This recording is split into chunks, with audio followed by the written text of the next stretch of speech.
mu butuufu ekyo kyongera kulaga Uganda yaffe nti eyongeredde ddala okufuuka zaabu.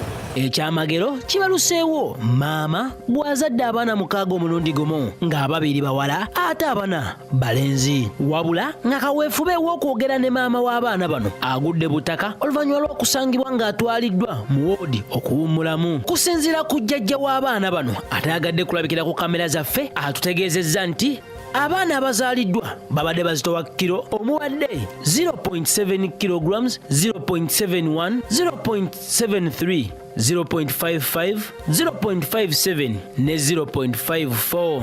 Bo abatuuze batenderezza ekyamagero ekituuseewo era ne basaba bazira kisa okuvaayo okuyamba omukyalo ono. Mu butuufu ekyo kyongera kulaga Uganda yaffe nti eyongeredde ddala okufuuka zaabu, kubanga ebintu ebyo tebyabeeranga wano mu Uganda, twabiwuliranga mu nsi z'ebweru.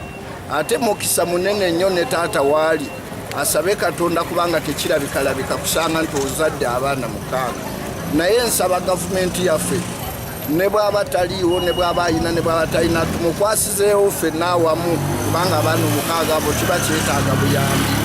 Era nkubira gavumenti omulanga, nkubira abasajja nga ba Brian White omulanga ne ba Mama Fiina bajje tukwasize wamu tusobole okuyamba oyo mukyala azadde abaana 6.